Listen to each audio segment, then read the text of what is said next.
Hola, ¿qué tal? Bienvenidos, bienvenidas. Pues nos encontramos en una primera emisión de la Náusea TV grabada en vivo, o bueno, en directo, a pesar de que llevamos ya un par de años haciendo transmisiones, pero bueno, pues me acompañan hoy el doctor Rafael de la Garza Talavera, politólogo, el doctor Jesús Eduardo Medina Gutiérrez, sociólogo, servidor, Héctor Oz, economista, y pues queremos, como siempre, tratar un tema de actualidad, un tema de relevancia de carácter geopolítico, de carácter internacional.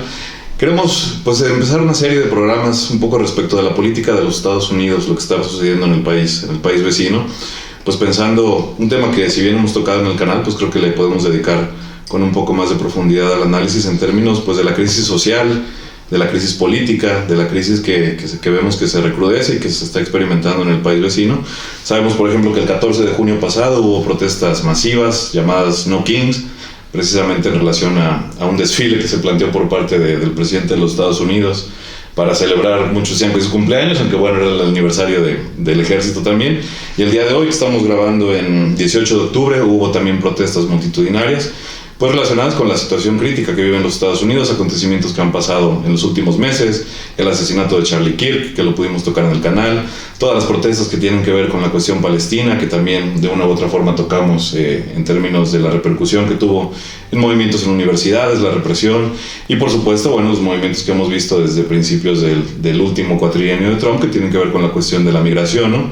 Entonces, pues platicar un poco aquí con los compañeros sobre esa crisis que vemos cada vez más pronunciada, más acuciante en los Estados Unidos, y que seguramente tendrá repercusiones en la política tanto a corto plazo como en el mediano plazo, sabiendo, por ejemplo, pues que el año que viene hay elecciones, las famosas midterms, que pueden reconfigurar un poco el panorama político de los Estados Unidos, y pues pensar un poco en eso, ¿no? En el sistema electoral, en el sistema de partidos, en la forma de la representación, en la oposición, en las alternativas que se presentan por parte del Partido Demócrata y fuera de él a lo que acontece en la política norteamericana. Entonces, bueno, creo que con eso podemos dar una introducción y cederle la palabra a los compañeros para empezar a dialogar sobre el tema. Sí, mira, yo la verdad he estado viendo en podcasts y canales de YouTube, ¿no? Y pues básicamente lo que ves pues es esta oposición demócrata, ¿no? Liberal, y no sé, yo ahí me encuentro con cuestiones que me parecen recurrentes y que muestran un poco la debilidad de esa oposición, ¿no?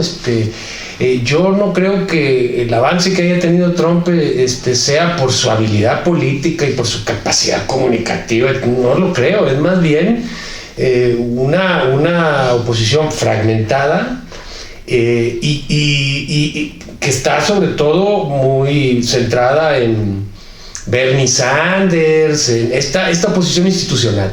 Pero luego está esta oposición juvenil. Lo que he estado viendo son muchos jóvenes que son precisamente los que han organizado una serie como de colectivos, ¿no?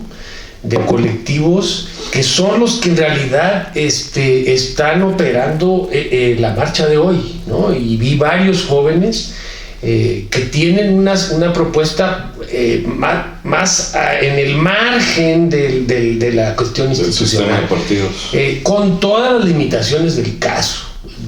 Dos de ellas que me parecen importantes como para aventar el buscapiés. Una, el fascismo para allá, fascismo para acá, fascismo para el otro lado. Y dices, la verdad es que es muy limitado el fascismo en realidad, pues me parece más como el petate del muerto que como un concepto que ayude a caracterizar lo que está pasando desde el gobierno, ¿no? ¿Por qué? Bueno, pues porque el fascismo es una categoría histórica y que corresponde con un contexto que no es necesariamente, no, ya no digamos igual, ni siquiera similar. Hoy precisamente hablábamos de un texto de columnista Wisensky, ¿no? Polaco que escribe en La Jornada, y dice, bueno, citando ahí a un estudioso del fascismo, dice, bueno, para empezar, dice, el fascismo en Europa, en original, surge en un contexto de alta organización del movimiento popular, con sindicatos fuertes, con instituciones, con organizaciones de trabajadores fuertes, bien articuladas. No es el caso en Estados Unidos en ese momento, para empezar, ¿no? Entonces, digo por señalar una, ¿no? Podríamos señalar otras, ¿no? Y la otra es que esta caracterización para Wyszynski, perdón, ahí lo escribimos después bien, confunde y tiene impacto sobre la acción política, ¿sí?, de esta oposición, porque de alguna manera, pues, el fascismo y el totalitarismo también planteado por Hannah Arendt, por ejemplo, habla básicamente de que lo que se pretende es desaparecer a la sociedad, ¿no? Borrarla. Y lo que vemos aquí más bien es un conflicto al interior entre versiones con respecto a el sentido, a la narrativa, en fin, a varias cuestiones que tienen que ver con cómo definir el momento actual. Entonces a mí me parece que eso es una limitación. Podríamos profundizar en eso, hemos hablado algo de eso, pero usar la palabra fascismo o neofascismo o posfascismo en realidad nos muestra un poco falta de claridad en términos de cómo se está caracterizando al régimen. Entonces, tal vez sería mejor simplemente utilizar una vieja palabra que es el autoritarismo, probablemente, ¿no? Sería mucho más práctico. Y la otra cosa es que, no lo sé si por desconocimiento, por lo que usted quiera, se habla o se ve la situación que está pasando ahorita, sobre todo en términos de espionaje, de violencia hacia activistas, de detenciones sin órdenes de aprehensión y todo esto, como algo novedoso, como algo que nunca había pasado en los Estados Unidos. Y pues la verdad yo a veces me pregunto si los muchachos saben cómo mataron a los líderes de la Pantera Negra. Pues no fue precisamente con una orden de aprehensión, básicamente allanaron su casa y le dispararon, ¿no? Entonces, no me voy a ir al siglo XIX, no, siglo XX para acá, o sea, la segunda mitad del siglo XX. Pues lo que vemos es que en realidad, en esta visión de razón de Estado, que no es privativa de Estados Unidos nada más, pues el Estado cuando quiere burla la ley, la esconde y hace lo que le da la gana por cuestiones de seguridad nacional, que es exactamente lo que está planteando Trump.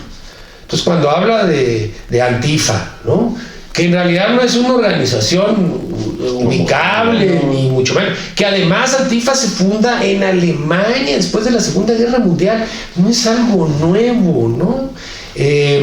Entonces a mí me parece que creo que es un elemento, más allá de que podamos hablar y que Trump y asombrarnos, pues en realidad lo que hay que fijarse es en esa oposición, que no es uniforme ni homogénea, obviamente, sino está, insisto, esta oposición institucional que viene de los partidos, con Bernie Sanders, que lo ponen como estrella.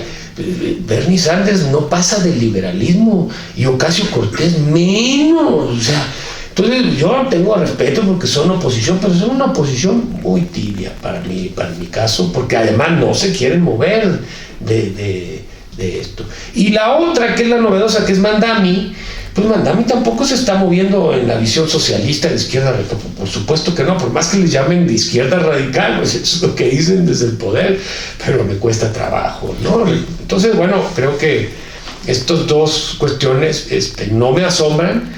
Estamos hablando de un país que tiene un desarrollo político bastante débil, lo estamos viendo, ¿no?, con sindicatos ya totalmente degradados. Esto no es nada más privativo de Estados Unidos.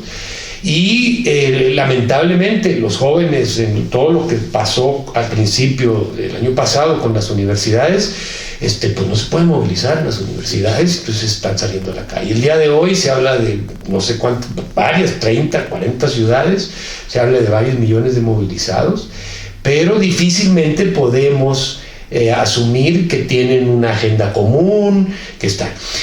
Probablemente esa es la manera en la que se expresa el descontento hoy en este siglo XXI, no lo sé, pero eso de alguna manera no le hace mucha mella a Trump. No, pero creo que justamente lo que hay que resaltar, más allá del papel o de cómo caracterizar a la cuestión de Trump, que coincido que no podemos llamarlo fascismo, no es algo exclusivo de Estados Unidos. Y el hecho de llamar fascismo a cualquier figura de autoritarismo de extrema derecha o de extrema derecha ya es como eso, como una muletilla fácil de usar, sí, aun cuando no definamos del todo el concepto. Y creo que más bien aquí lo que podríamos poner atención es, en primer lugar, se ha planteado justamente esta idea de la figura también de Antifa como el mal de todos los males para los estadounidenses, porque justamente es difícil seguir bajo el fantasma del comunismo. Lo han intentado, por supuesto, porque dentro de Antifa dicen son comunistas y son seguidores de Hamas, ¿no? Como lo han planteado también. Pero también, bueno, ¿por qué no se puede seguir ocupando esto del comunismo? Bueno, pues porque para empezar, pues el macartismo acabó con los que sí eran comunistas en Estados Unidos. Y esto para resaltar lo que tú señalabas, se viene planteando como algo novedoso, por ejemplo, esto de la Guardia Nacional, que sí es importante, porque bueno, importantes figuras, primero una jueza, ¿no? Que incluso es de derecha, pero que le niega el permiso a Trump para poder mandar a las fuerzas de Los Ángeles hacia Oregón, toda vez que la Guardia Nacional en Oregón no quiso movilizarse contra estas movilizaciones. Creo que sí hay que resaltar el hecho de que más allá de que estas figuras, estas formas de opresión, de control policíaco de Estados Unidos han estado presentes todo el tiempo, creo que ahora sí está en un momento de crisis particular de Estados Unidos. ¿Por qué? Porque, a ver, bueno, incluso Obama hacía uso de estas formas violentas de represión, pero no son tan abiertas, ¿no? En el caso actual se están dando en medio de una ola que trasciende a la cuestión de Antifa y de la cuestión meramente política e ideológica, sino la resistencia a lo que estaba pasando con ICE, porque recordemos que todas estas movilizaciones en Los Ángeles, en Oregon, en Chicago, etcétera, surgen de estas grandes redadas y muy públicas de parte de ICE contra la comunidad migrante, ¿no? Y en la cual sí estamos viendo un quiebre hasta cierto punto dentro de la sociedad en Estados Unidos, que está diciendo, bueno, estas medidas autoritarias, fascistas, como sea, están generando una mella dentro de la sociedad. Yo no sé qué tanto algunos periodistas han tendido a llamarlo como si fuera de los albores de una guerra civil. Creo que eso es una exageración evidente, pero sí pone un momento de tensión en el que incluso MAGA, que es esta gran estructura de base de Trump, está descontenta con Trump a partir de lo que se ha hecho respecto a Israel principalmente y a Ucrania, que son dos procesos de guerra que Trump se prometió a cerrar y que no ha logrado, y eso creo que sí está mellando su capacidad política de Trump internamente. Y en ese sentido quisiera también ya nada más plantear una situación más que me parece que hay que encumbrar, y esto es las tensiones que Trump ya ha tenido con el lobby judío y con el lobby industrial militar, porque el problema es que Trump se está ganando enemigos, por supuesto, desde el lado de la izquierda, una izquierda muy muy difícil de caracterizar en Estados Unidos, sí, pues sí. Porque dentro de esa izquierda meten incluso a los demócratas, que evidentemente en ningún otro lado del mundo pudiera ser llamada como izquierda. Pero bueno, ya que no hay ideologías, pues ya hasta los liberales son izquierda, ¿no? Pero aparte también con estas extremas derechas, como es el lobby judío, que lo tiene agarrado a partir de la lista de Epstein. Y por otro lado también el lobby industrial militar, que también empezó a presionar después de que se dijera que nos iban a mandar armas a Ucrania, ¿no? Parece que Trump logró manejar estas dos cuestiones muy bien políticamente, porque ha logrado manejarlas para permitir todavía el envío de armas a Europa, obviamente comprándolas a Europa. No, es venta de armas, claro. Venta, no es donación, por supuesto. No. Y por otro lado bloqueando la cuestión de la lista de Epstein y dándole por su lado a Netanyahu hasta donde lo ha permitido, ¿no? Sí. Entonces creo que Trump sí está sentado en un polvorín, pero no necesariamente que va hacia la cuestión de la guerra civil, esta cuestión espectacular de los estados queriéndose desprender de la Unión, no, pero sí en un momento de crisis política interna dentro de Estados Unidos, y que se ejemplifica con la cuestión de que tienen al Estado básicamente parado, porque no han logrado ponerse de acuerdo para la cuestión de los presupuestos. Sí, los partidos se agotan su capacidad de gestionar intereses, ¿no? En realidad, y que siempre gestionaron, o sea, como dicen ellos, no yo. Pues en realidad en Estados Unidos hay un solo partido, claro. Pues tiene dos nombres y los dos en realidad gestionan para la misma clase, ¿no? Que es el lobby industrial militar y las grandes corporaciones, ¿no? Que al final son las que por medio de este sistema de financiamiento de las campañas, pues se hacen prácticamente dueños de los diputados. Sí, no, pero lo que vemos es que los mecanismos, esas correas de transmisión de los mecanismos de representación son las que están rotas. Sí. Por ejemplo, pensábamos en los 90s que, si bien efectivamente el Partido Demócrata en ningún lugar del mundo lo podríamos considerar de izquierda, pues era el que más o menos canalizaba las demandas, por ejemplo, de los sectores gremiales, de los trabajadores del acero, de los trabajadores magisteriales, de los propios trabajadores del Estado, entonces, de los propios derechos civiles hasta cierto punto, ¿no? Y esas correas de transmisión son las que están rotas. Por ejemplo, tú mencionas los casos de Bernie Sanders, de Ocasio-Cortez, de este grupo, no recuerdo cómo le llaman, el caucus progresista, algo así, las alternativas que surgen supuestamente más hacia la izquierda, como este personaje en Nueva York. Pero yo lo que veo es precisamente lo que hemos denunciado una y otra vez, ¿no? El agotamiento completo del sistema liberal de representación. Y eso se ve precisamente en esa polarización extrema, porque por un lado las denuncias de fascismo, abstractas, sin ningún sentido concreto, sin ningún aterrizaje en la realidad, cuando lo que vemos es una expresión más del autoritarismo clásico de los Estados Unidos. Podríamos rastrear una historia de la violencia de los Estados Unidos, como dices, no desde el siglo XX, o no desde el siglo XIX, sino pensamos en el 92 en Los Ángeles, el Black Lives Matter con Obama, etcétera, etcétera. Toda esta serie de movimientos que lo que muestran es a la sociedad más clasista y más racista del planeta también, porque no hay que olvidarlo. Y en el otro extremo, porque también las denuncias al fascismo que no tienen ningún contenido se contrastan con estas denuncias de que todo es woke. De pronto todo se volvió woke y todo el pensamiento woke, y es lo que denuncian personajes como Charlie Kirk, como los nuevos grupos que empiezan a surgir, que también ven fantasmas donde no los hay, ¿no? La llegada del comunismo a través de lo woke, a través de la defensa de derechos identitarios, que si bien evidentemente no son de carácter socialista ni comunista, pues representan un cierto progresismo que ciertas partes, ciertos sectores de las clases más tradicionales que conforman precisamente ese movimiento MAGA, pues son las que se vieron representadas en los últimos 8 o 12 años, ¿no? A partir de la llegada de Trump. Pero yo creo que lo que hay que insistir es eso, que los partidos y la importancia o la radicalidad de Trump consiste en que se comió al Partido Republicano, los viejos cuadros del Partido Republicano. Ya estaba medio muerto, pues. Como el demócrata, ¿no? Pero sí, creo que tiene que ver justo con eso. A ver. Se vacían, ¿no? Sí. Claro, pero porque están hablando de un límite, yo siento, de la lógica del sistema de partidos. No solo en Estados Unidos. No, o sea, a ver, ¿por qué llegan estas figuras que ya no solamente tienen este carácter carismático, este carácter conservador? Porque pues esos liderazgos los teníamos desde antes, ¿no? Pero antes eran exclusivamente dentro de los partidos. O sea, Reagan, pues sí, es un actor, pero es dentro del Partido Republicano. No fue gobernador de California, recordemos, sí. Pero Trump, al igual que Milley, al igual que Zelensky, al igual que muchos, se presentan como si fueran externos al sistema. ¿Por qué? Porque el sistema de partidos ya no representa a nadie, el sistema de partidos está roto, claro. Entonces tenemos que traer a alguien de fuera, que no es exactamente de fuera, sino que simplemente refleja, pues básicamente la postura marxista desde hace 200 años, bueno, liberal socialista desde hace 200 años, que es básicamente pues que todas figuras políticas trascienden el ámbito ideológico hacia una cuestión económica, porque todos los líderes externos a los partidos siguen representando el eje central del capitalismo, y eso es la política al servicio de las grandes fortunas. Claro, y si lo vemos desde el otro lado, no, pues es que Trump, y luego ves gente que dice, no, es que Trump es un genio. En realidad también el discurso trumpista es bastante débil, o sea, está echando mano pues de palabras bien, comunismo, pues es por el amor de Dios, entonces comunistas, ¿no? Claro, tal vez lo novedoso sea pro jamás, ¿no? Que ya no son pro jamás. Por la coyuntura, sí. O izquierda radical, ¿no? Dices, pues izquierda radical dentro del Partido Demócrata. Entonces, tampoco veo mucha claridad en los planteamientos desde el Estado, ¿no?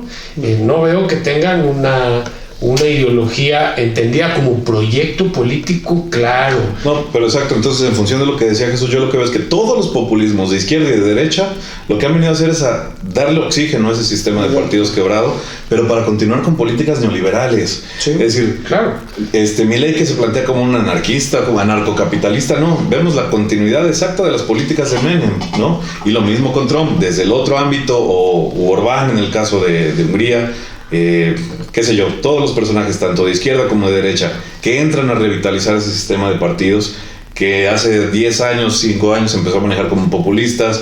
Hoy se expande un poco los conceptos y ahora hablamos de fascismos y de wokismos y de progresismos, pero en realidad se trata de eso, ¿no? Del disfraz político de dientes para afuera, para mantener una continuidad de un sistema que por otro lado está en crisis declarada al menos desde el 2008, ¿no? Y es lo que vemos precisamente. que ese sistema de partidos no se va a recomponer ya, y por eso cada vez vemos más alternativas.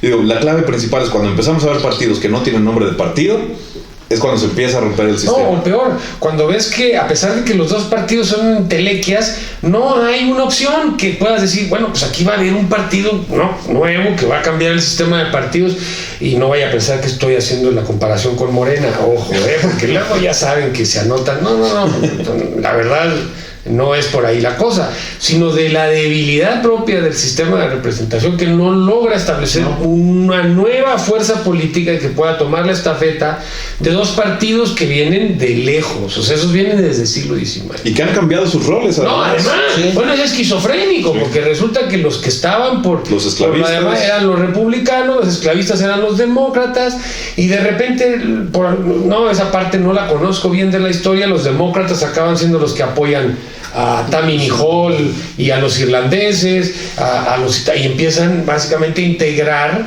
estos sectores de migrantes nuevos que empiezan a conformar, si no mayorías políticas, minorías políticas importantes, ¿no? En las grandes ciudades. ¿Por qué? Porque están en los sindicatos, porque están en organizaciones culturales, porque, en fin, en varios lugares. Sí, y creo que, a ver, esto lo que viene también a romper un poco es este mito que me parece ridículo que todavía se siga creyendo en algunos sectores del país de las libertades, de la democracia, etcétera, cuando desde su propia raíz Estados Unidos ha tenido esa lógica de oposición a la participación política, sí, y a la representación. República oligárquica, sí. Exacto, completamente, sí, desde su propio nacimiento. Y esto no sé si lo han notado, pero en el discurso de la derecha ya no escuchas la palabra democracia, ¿no? Escuchas la palabra república. Sí.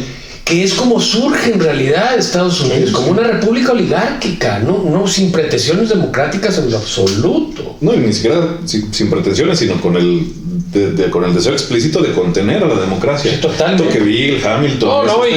Me lee las cartas de Jefferson con Hamilton, y lo que están pensando es cómo contenemos a la gente. Sí. Porque esto no puede salirse de control. Sí, porque este discurso de democracia lo que viene a hacer es a sustentar al Estado norteamericano del siglo XX en contra de quién, de quien no tiene democracia, para venderlo hacia afuera. Exacto. Pero es tan poderoso que la gente de adentro te lo compra. No, claro, pero por ejemplo lo que tú mencionabas respecto a la violencia y eso, o sea, parece que se nos olvida que en los 60s la gente en Estados Unidos tenía que hacer movimientos pues para que no discriminaran a la comunidad afro o a la comunidad hispana. Exacto, subirse al camión o tener derechos políticos verdaderos, porque había un conjunto de reglas que terminaban boicoteando la capacidad de las comunidades afro de poder tener incidencia. Sí, y si continuamos viendo la cuestión del gobierno y del uso también, al igual que la oposición de fascismo, de comunismo, que es básicamente más o menos lo mismo, en realidad vemos algo que vimos también en las dictaduras del cono sur, perdón, casi se me escapa, que está la debilidad, ¿no? En términos de legitimidad de la clase dominante, que tiene que acudir al terrorismo de Estado para mantener el control social. Y la verdad, para mí, terrorismo de Estado, viendo lo que he estado viendo, hombre, yo no podía creer que hubieran bajado en Chicago en helicóptero a un edificio para entrar como en los mejores tiempos de la dictadura argentina y tirar a patadas las puertas de los distintos departamentos y sacar a la gente, niños, mujeres, ancianos en pijama o semidesnudos, para detenerlos sin distinción y sobre todo en términos racializados.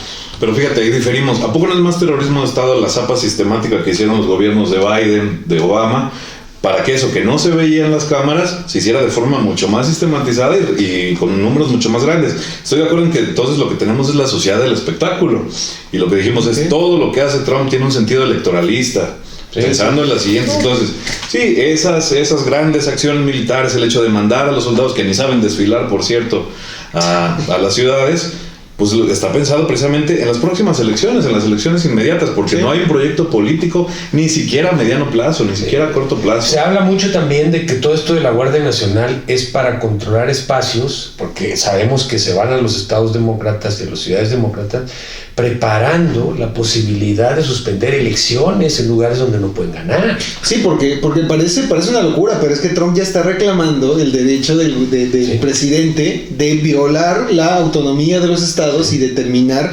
y esto solo se hace con una declaratoria de rebelión. O sea, pero de emergencia, pero a nivel de eso, de una rebelión interna. O sea, no es poca cosa, y si bien evidentemente Trump es más discurso que otra cosa, en un entorno en el que cada vez está perdiendo más a su base electoral, no se ve como una locura que sí, en efecto, ocupe estas medidas. Y pensando un poquito en lo que decías, evidentemente no vamos a ver un planteamiento de guerra civil como la última guerra civil en Estados Unidos, pero lo que sí hay que recordar es que es un país que tiene 4 armas por cada habitante, ¿no? Son 300 millones, hay 1.200 millones de armas en la población de los Estados Unidos. Entonces yo creo que lo que sí podemos ver es un recrudecimiento de la violencia localizada, en guetos, en ciudades, a partir de estos movimientos como la migración, por ejemplo, está viviendo, en vivo y en directo por redes, porque sale todo en redes, ¿no? Estaba viendo que hay comunidades articuladas en torno a las iglesias que están completamente armadas, porque llega el judío a la comunidad musulmana, el musulmán a la comunidad cristiana, el pentecostal, qué sé yo. Entonces toda esa conflictividad interna que tiene que ver, en última instancia, como decía Jesús, con una sociedad que está pauperizada, precarizada, sin empleos, veía yo el dato, enferma en todos los sentidos, ¿no? 2 millones de homeless, en fin, y eso es lo que creo que es relevante, pues para todos los que creen que tanto las alternativas que se presentan desde la derecha o desde la supuesta izquierda progresista, pues en realidad lo que hacen es reproducir los mismos vicios de un sistema decadente, ¿no?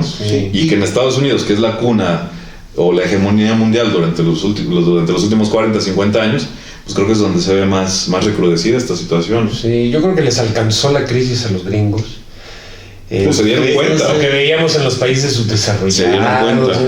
Les empezó a caer, ¿no? Y entonces al final empiezan a fallar todos. Ahora, es que quiere acabar con el Estado. No. Necesita el Estado para hacerlo. No. Entonces cuando dicen, es que mi ley usa el Estado, no, para sus fines. Muy mal. No, exacto, pero al final, no, el Estado no son anarquistas, por el amor de Dios, ¿no?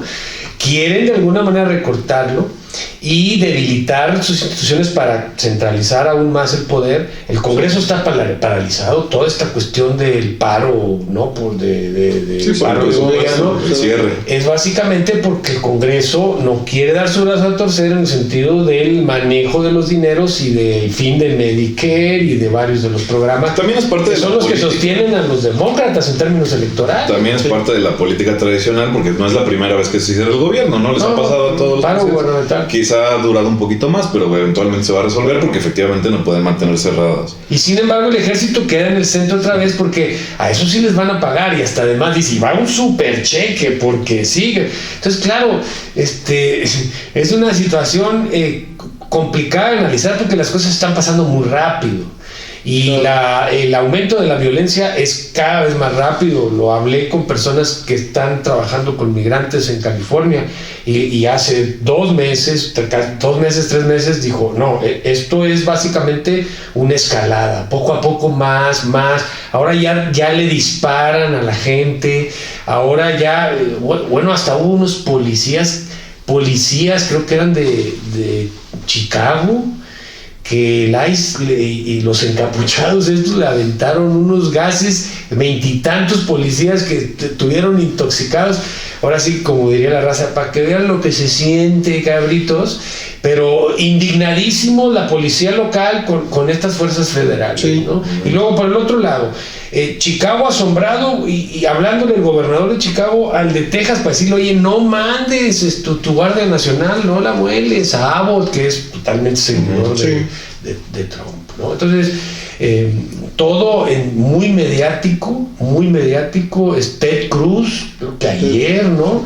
No, pues es que esto está pagado por Soros, ¿no? Pues y uno de los podcasters que trabaja con sátira, se le escapa el nombre de este afroamericano, dice, sí, oye, ¿y dónde le firmo para que me den a mí mi moche? ¿Dónde hay que firmarle? Porque pues yo también quiero, si están repartiendo dinero para ponerse a trabajar, pues yo le entro porque pues soy autoempleado, la verdad, no tengo mucha lana.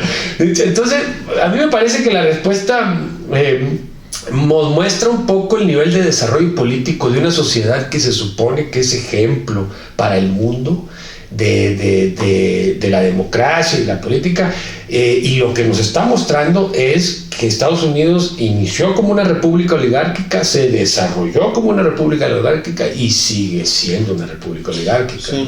Perdón, aunque tengan elecciones que ya vimos que pueden ser manipuladas. Recordemos a Al Gore con Bush en Florida, entonces es un poco triste para los politólogos mexicanos, porque nosotros pensamos que México había aportado ciertas categorías electorales o de análisis electoral al mundo, como pues el carrusel, el mapache, la urna embarazada, y pues no, ya nos dimos cuenta que pues en realidad la democracia, la original del mundo, pues desde el siglo XIX practica todas estas malas artes, por decirlo de alguna manera, que son la base del sistema. Porque pues si hay elecciones, pues básicamente las opciones es pues, cómo le hacemos para torcer y para sacar un resultado a nuestro favor, en contra de la voluntad de la gente. Pues eso es claro. Y yo creo que podemos, ir cerrando justamente en plantear que si bien el momento es muy caótico, hay algunas claves que se pueden plantear, y eso es, lamentablemente, no son buenos augurios. ¿Por qué? Porque por un lado tenemos que entender que si bien estas formas de violencia han sido históricas, creo que, como mencionaba, sí se pueden recrudecer en una sociedad rota, y más aún que la oposición, digamos, que se está empezando a construir por su propio carácter de movimiento coyuntural aparte, o sea, no orgánico, no con un proyecto, no con un sentido de unidad interna, pues tampoco tiene muchas alternativas, O sea, creo que las alternativas van a seguir estando dentro del sistema de partidos y dentro de las formas hegemónicas de política en Estados Unidos, y no las va a dictar la gente. Eso es más que evidente. Y ni siquiera esta gente organizada, con personas preparadas, con personas que están dispuestas a poner el pellejo para defender una idea, pero que a fin de cuentas creo que se la van a terminar de comer.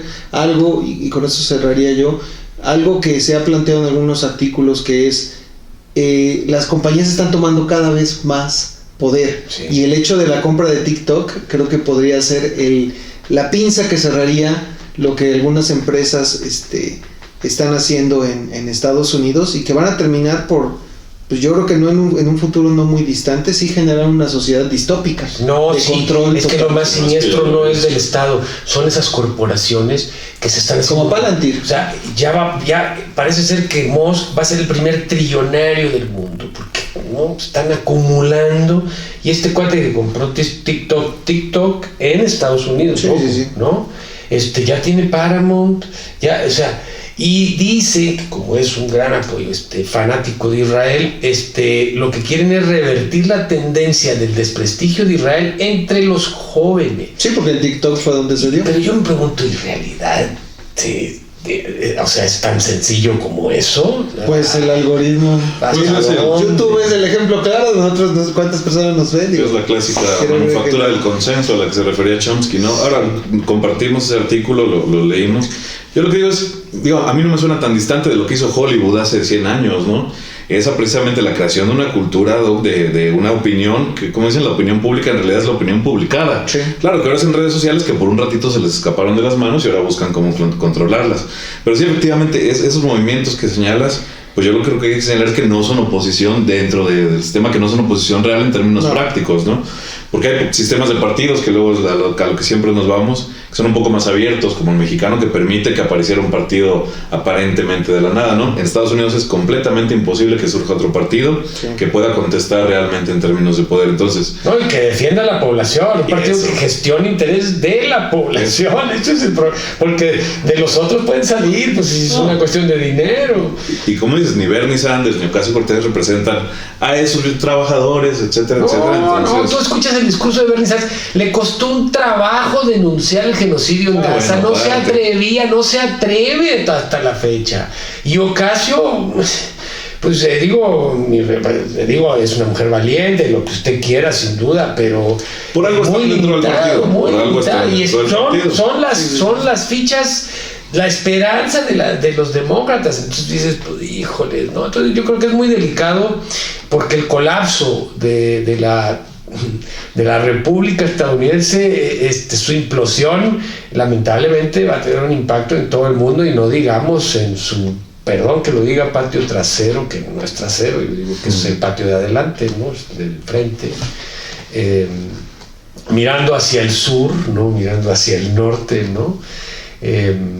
Que puede ser profundamente disruptivo para una sociedad que también, como la nuestra, está en una crisis en la que no logra establecer un nuevo proyecto, ¿no? Y hacia adelante, y bueno, pues al final pues paga la gente, paga la parte, se rompe por lo más delgado, y obviamente estos grandes millonarios pues no van a ser los que van a sufrir, están ganando más dinero que nunca, y mientras eso camine así, pues eso implica que la correlación de fuerzas está totalmente a su favor, ¿no? Entonces, claro. Bueno, yo quiero llamar la atención a eso, porque veo que los jóvenes y mucha gente aquí en México como que no le cae el 20 lo que está pasando en Estados Unidos. No soy alarmista ni mucho menos, pero la gente sigue hipnotizada con Netflix, no logra trascender como para ver qué está pasando en esa sociedad que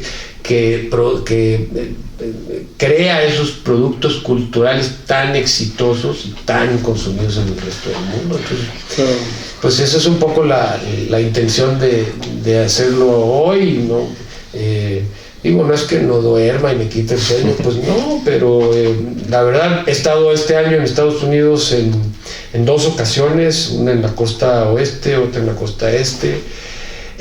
No se ve, no lo ves, y esto es lo más loco del asunto. Parece que todo es normal, pero cuando sales y empiezas a selectivamente buscar información, empiezas a encontrarte con cosas que dices, ¿cómo no vi esto? No ves a la gente, no hay histeria colectiva, ni terror, ni nada, lo cual es más siniestro, ¿no? Está por abajo, como que aparentemente está nada más en las redes sociales y en los medios. Entonces, bueno, pues yo los invitamos a ver, a estar un poco más atentos, porque sin duda que lo que está pasando allá tiene un impacto en este momento en buena parte del mundo, ¿no? Entonces habrá que estar aquí, y bueno, pues esperemos que este formato sea más accesible para nuestros seguidores. Queremos seguir con este proyecto, ¿no? Incorporar gente nueva, más joven, por supuesto, si se puede. y bueno, pues a usar el medio, pues después de todo, pues no tengo Facebook, pero pues tengo YouTube, entonces pues claro. Mientras no lo controlen del todo, pues sí, o al menos pensemos que no lo hacen, ¿no? Ya con eso ya es ganancia. Jesús. Pues con eso igual invitarlos a seguir esta serie. Vamos a seguir hablando sobre Estados Unidos. Sin lugar a dudas son algo importante, y que, como dice Rafa, pues nos va a terminar impactando más pronto que tarde. Y pues nada. Temas que quedan por tocar, la cuestión del tecnofeudalismo, seguir hablando de categorías académicas, pero bueno, discutirlas, claro, aterrizarlas. la cuestión económica. Sí, y pensando pues sobre todo que las últimas 3-4 hegemonías del mundo pues han caído por conflictos externos, ¿no? Pero vemos con cada vez más presencia que a lo mejor Estados Unidos colapse antes de que China tome el relevo, ¿no? En ese sentido es en el que nos interesa abordar. Porque no es exclusiva de Estados Unidos. Si usted habla con Alemania, está la cuestión durísima ya contra la gente que se opone. Inglaterra ni se diga, te detienen por traer una camiseta con una palabra, ¿no? Occidente en general. Sí.